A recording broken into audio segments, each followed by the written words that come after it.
Oke, selamat datang kembali di Rakyat Kapitalis season ketiga episode ke-8. Kali ini kita akan membahas mengenai akankah ekonomi Indonesia bangkit di tahun 2021. Hari ini gue ditemani oleh Sigma dan Julio. Halo semuanya. Halo. Langsung aja kita mulai untuk pembahasan ekonomi Indonesia di 2021. Tapi kita mulai terlebih dahulu dari masalah utama perekonomian global ya, yakni pertumbuhan kasus COVID-19 terkonfirmasi. Kalau kita lihat kasus COVID-19 yang terkonfirmasi dari negara Asia Tenggara plus India, kalau kita lihat ini adalah Singapura. Singapura trennya udah turun. Keren. Kemudian India sempat naik di September, kemudian udah melandai, udah turun. Dan Indonesia ini sebenarnya merangkak naik, cuman gue nggak tahu ya ini turunnya konsisten apa enggak gitu. Hujannya kayak gini lihat, abis terus naik lagi. Soalnya gue belum ini sebenarnya kan tas kita rendah ya Mas ya. Jadi gue berasumsi bahwa nanti kan bakalan ada swab antigen tuh. Pak Menkes Budi ini kan. Semua orang. Gue nggak tahu kalau misalnya satu kena orang di sekelilingnya itu bakalan swab antigen gitu semuanya. Jadi bakalan kasusnya terkonfirmasi itu kemungkinan akan lebih banyak. Dia nyontoh kayak India gitu. India kan ini baru kayak gitu. Dia sempat lockdown kan. Terus India itu lockdown terus tetap aja kasusnya meningkat. Akhirnya dilepas lockdownnya sama pemerintah. Pas lockdownnya lepas di pemerintah langsung dibanyakin testingnya, di swab antigen banyak segala macam. Pas di swab antigen banyak yang kena segala macam, ya udah.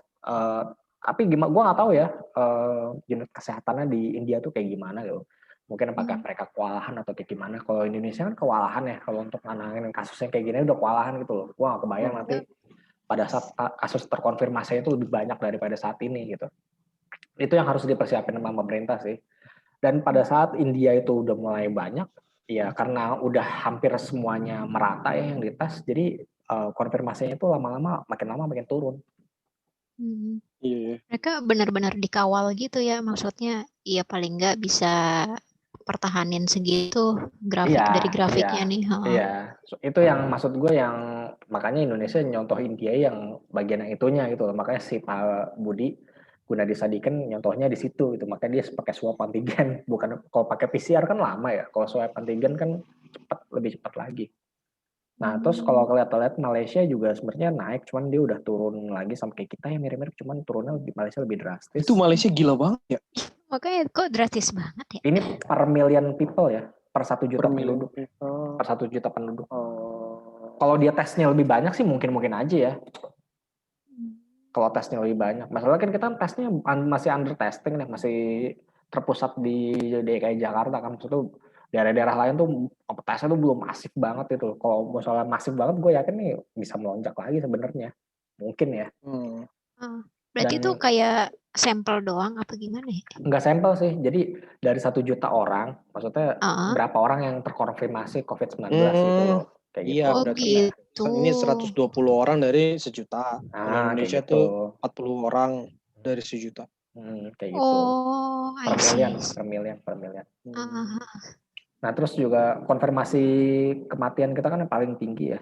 Di antara Malaysia, Philippines, India tuh udah turun. India kan sempat naik kan tuh. India naik terus turun. Kalau Indonesia, aduh, I'm sorry to say ya, buat seluruh orang Indonesia, ya kita masih tinggi lah tingkat kematiannya gitu.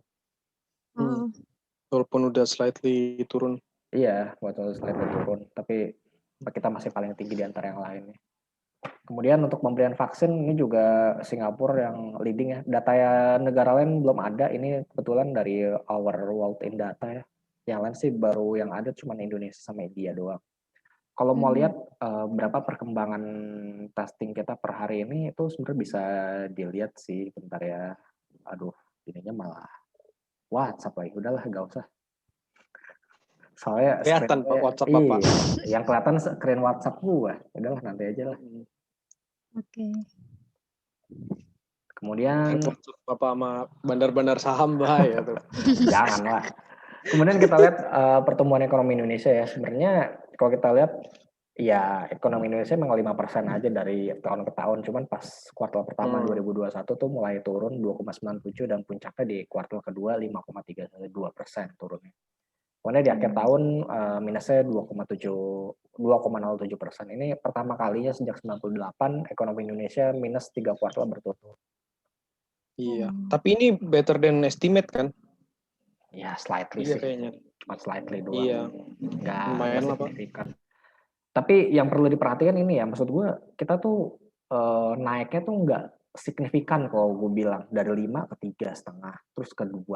Negara lain ada yang lebih parah dari kita, cuma naiknya luar biasa. Kalau kita lihat di sini, Filipina dari minus 16% ke minus 8. At least lumayan banget naiknya.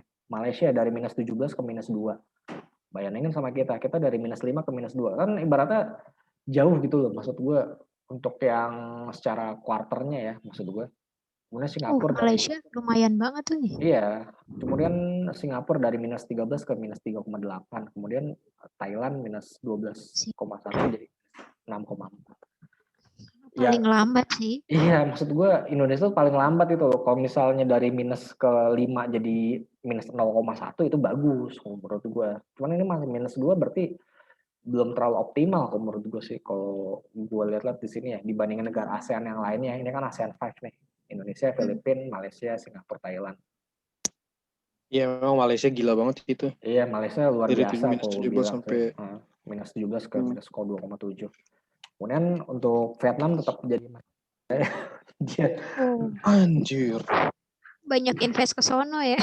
Dia di tahun 2020 masih tumbuh 4,48%. Ya di saat negara ASEAN lainnya ancur-ancuran, dia tetap positif sendiri. Positif. Dan ini luar biasa sih. Terutama kalau kita lihat-lihat lagi ya dari penanganan pandeminya mereka yang kita lihat di sini bagus hampir nggak kelihatan ya di sini Vietnam.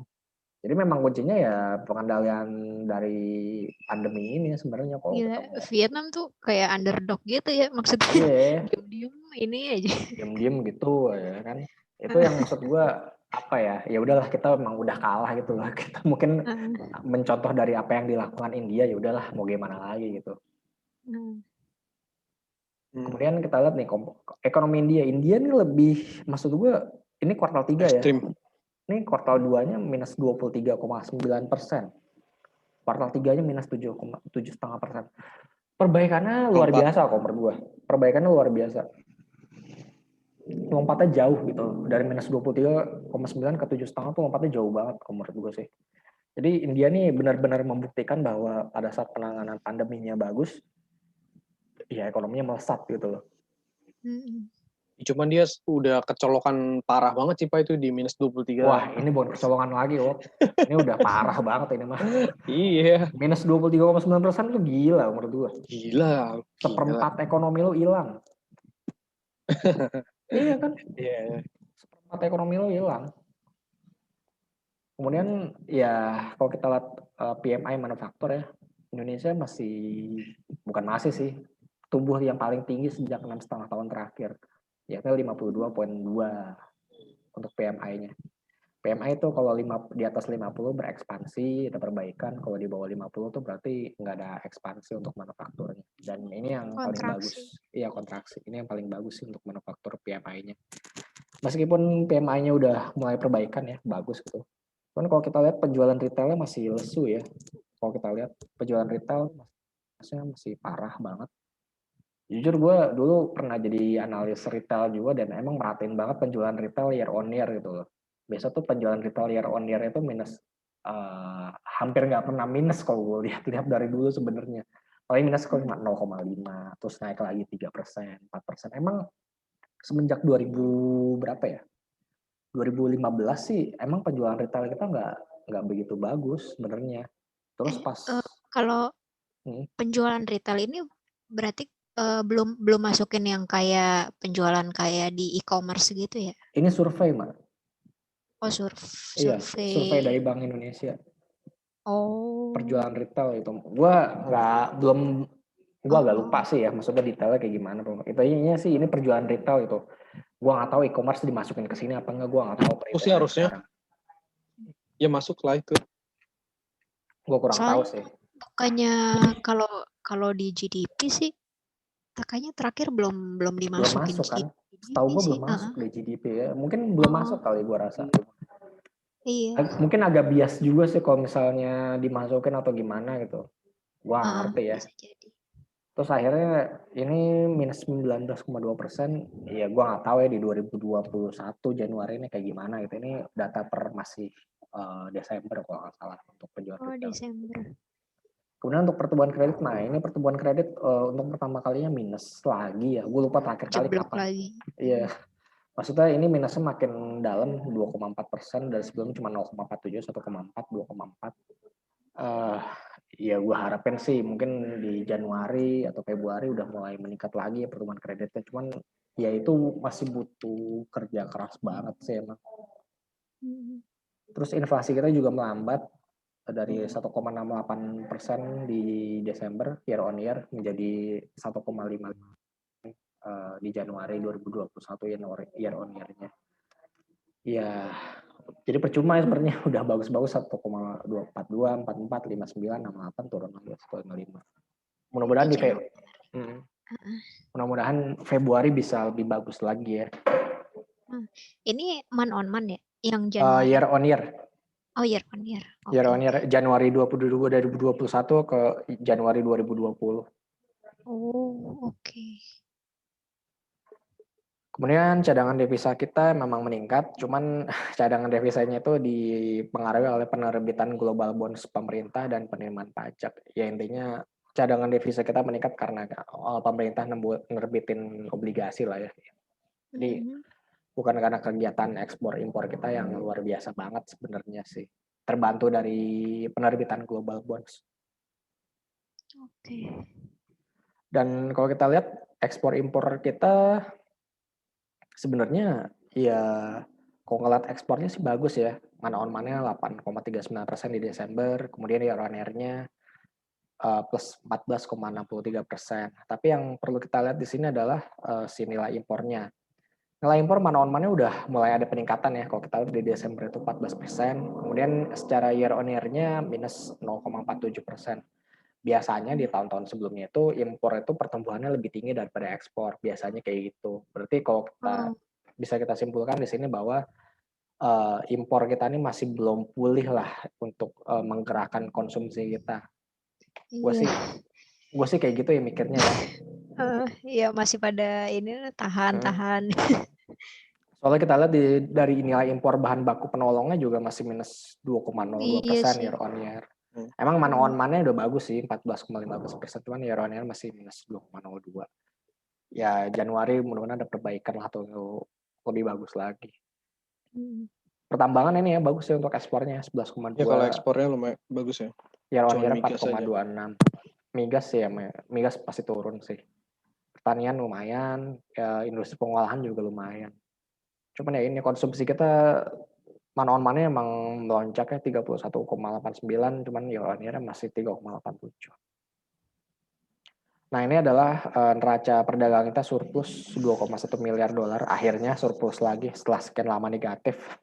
Dari udah berapa bulan negatif? Iya. Karena impornya nggak ini ya. Iya, impornya nggak begitu bagus. Bukan bagus sih, maksudnya impornya nggak jalan karena konsumsi kita juga melemah. Makanya kita jadi surplus gitu loh, bukan karena surplus, emang. Ya. Mungkin kalau misalnya ekonomi kita dalam keadaan normal mungkin bisa defisit kalau ekonomi kita dalam keadaan normal. Cuman kan defisitnya itu yang perlu dijaga kan. Defisit kalau nggak salah berapa persen dari GDP ya? GDP itu 3% pas kalau nggak salah ya. Koreksi kalau gue salah gitu. Kalau nggak salah 3% dari GDP. Nah pertanyaannya adalah akankah ekonomi Indonesia bangkit? Menurut lo gimana? Masing-masing dulu deh. Menurut lo beneran bangkit nggak?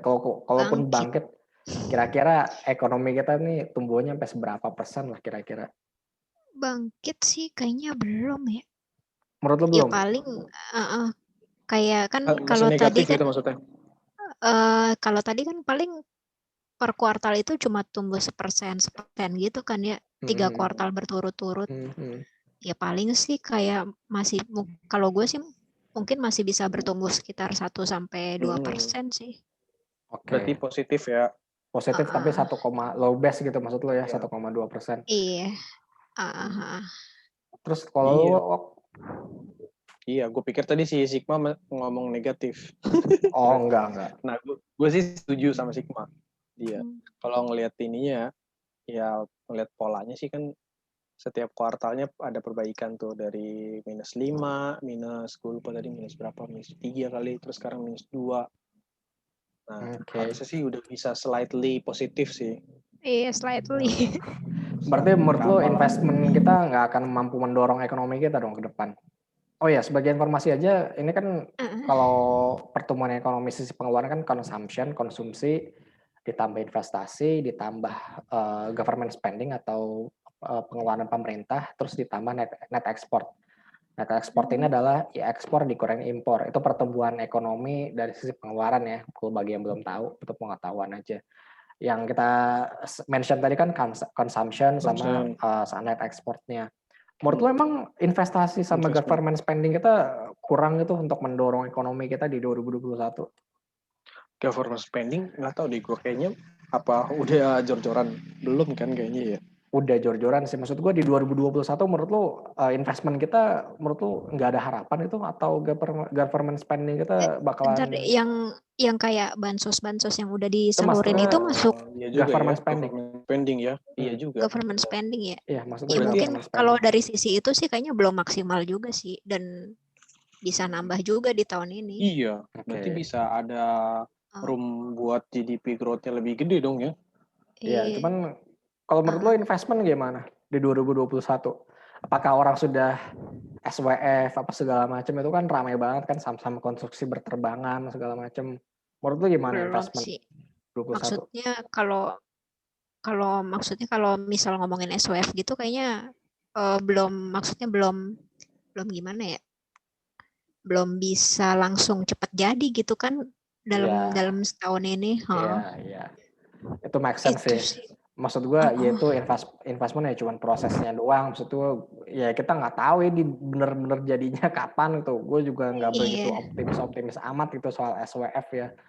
Ya kalau misal dibilang tahun ini kira-kira perusahaan konstruksi akan bangkit apa enggak? Ya kemungkinan bisa bangkit, bisa itu bisa. Cuman gue nggak tahu apakah akan mendapat dorongan dari SWF tahun ini apa enggak. Gue sih agak kurang yakin ya. Mungkin tahun depan iya mungkin untuk konstruksi. Cuman kalau namanya tahun birokrasinya kan agak lama gitu. Gue sih nggak begitu yakin ya, maksudnya dari SWF langsung turun. Udah lo, nih kita ada proyek ini, lo bikin segala macam. Nggak secepat itu lah, gue bilang sih. Meskipun udah ada omnibus law ya, maksud gue. Omnibus law terus ini kan yang apa namanya? Akselerasi itu ya. Yang kayak Tesla disuruh masuk segala macam juga kayaknya ya maksudnya nggak dalam waktu dekat sih kalau kayak gitu. Maksud gue ya common lah, maksud gue lo di tiap hari kan CNBC ngomong ini Tesla akan melakukan pembicaraan, Tesla ini, Tesla itu segala macam. Ya udahlah, kita pakai kepala dingin aja gitu loh. Duitnya pun belum ada sampai sedetik ini gitu loh. Maksudnya ya lo coba berpikir jernih gitu. Maksud gue ya jangan sampai keburu nafsu juga gitu. Wah, ada Tesla bakal ini segala macam. Ya emang bakal tahun ini juga kalau maupun dia investasi kan nggak mungkin. Kecuali kalau udah udah confirm seperti Hyundai. Nah itu baru Hyundai itu udah confirm. Udah mau MOU gitu kan. Maksud gue Hyundai kan emang udah bikin pabrik kan, katanya akhir tahun 2022 jadi itu pabriknya yang di Karawang. Itu baru tuh udah ada realnya gitu udah ada realnya gitu, dia udah bikin pabrik di sini. Ini masih ngawang-ngawang ya? Bukan ngawang-ngawang lagi, ketemu aja belum. Iya, baru story. Terus story doang kan maksudnya. Terus yang perlu diinin. Jadi menurut lo investasi? Ya, pasti kalau investasi mau naik ya paling nggak ini dulu lah perkembangan vaksin, terus COVID-nya ntar gimana gitu kan. Iya, baru itu ngomongin sih. investasi. Baru kita ngomongin investasi ya, maksudnya kadang-kadang kan kita sini semuanya mau barengan gitu loh. Investasi jalan, vaksinasi jalan, semuanya jalan gitu. Jadi ya semuanya tuh kita serba ngebut gitu loh. Nah kan kemarin ngomong-ngomong vaksin ya, kemarin kan ada nih prediksi dari Bloomberg bahwa kita bakalan selesai vaksinasi itu dalam waktu 10 tahun ke depan. Kira-kira lu setuju nggak dengan prediksi itu? Aduh, itu gue nggak tahu deh. Itu mesti orang kesehatan yang ngomong. Orang kesehatan yang ngomong ya. Soalnya kan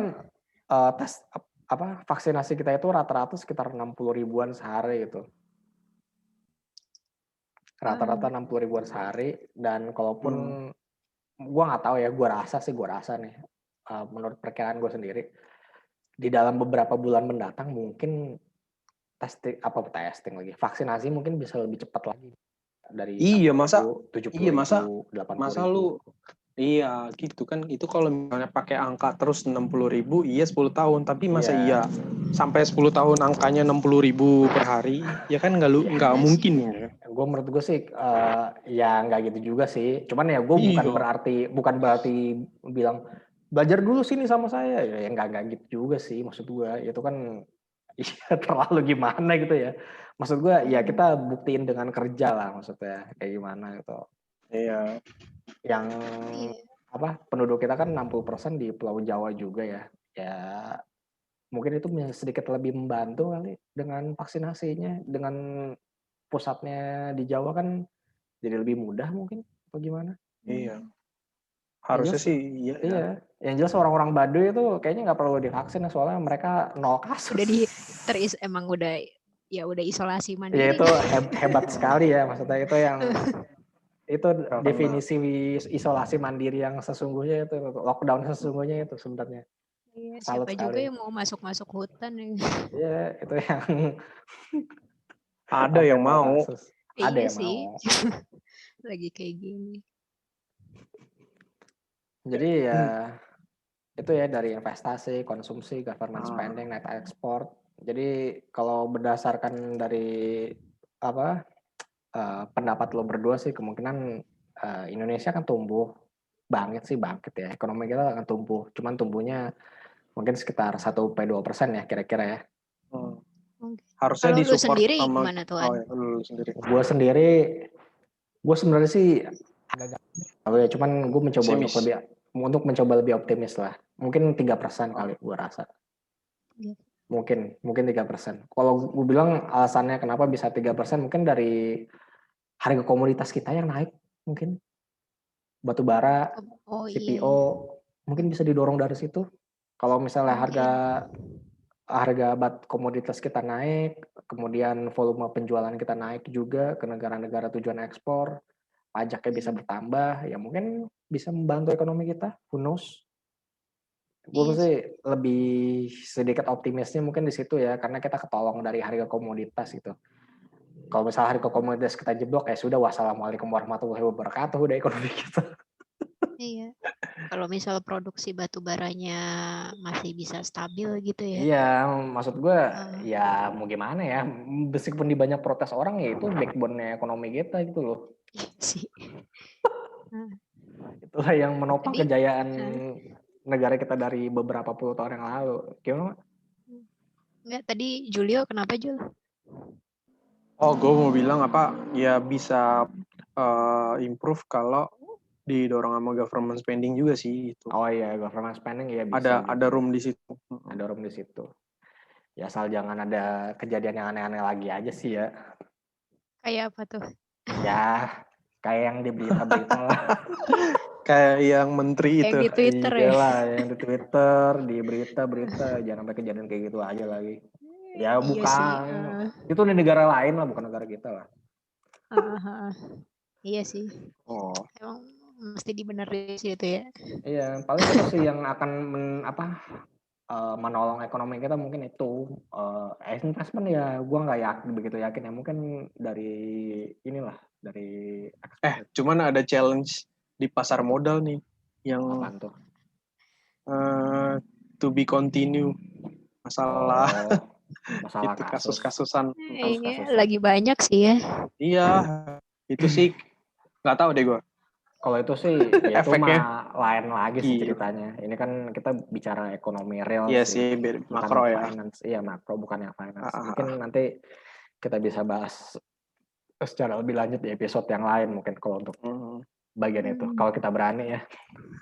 Iya, maksudnya menarik tuh, maksudnya kalau dari dana asing masuk ke sini tuh kira-kira nambah atau turun gitu. Kalau dana asing ya, mungkin kita akan membahasnya dari sisi itu ya, nanti next episode. Dan mungkin itu aja dari kita, dari prediksi rakyat kapitalis, dari gua, Sigma dan Julio. Gua sendiri sedikit lebih optimis mungkin ekonomi kita bisa tumbuh 3%-an mungkin ya. Gua harap sih lebih sih, 4%-an at least lah. Kemudian Semoga. semoga ya. Kemudian Sigma dan Julio kisaran 2%-an sampai 1%. Itu aja dulu dari kita. Jangan lupa untuk follow di Twitter kita Rakyat Kapitalis. Kalau ada pertanyaan bisa email kita di rakyatKapitalis@gmail.com. Jangan lupa untuk dengerin podcast kita di Spotify dan Kurio. Jangan lupa untuk like dan subscribe akun YouTube Rakyat Kapitalis. Oh iya, kita udah nyampe 601 subscriber. Terima kasih untuk semua subscriber kita. Dalam subscribe terus ya, subscribe guys. dalam perjalanan untuk menuju 1000 mungkin dalam beberapa bulan lagi atau tahun, mudah-mudahan bisa lebih cepat. Amin, bisa lebih cepat.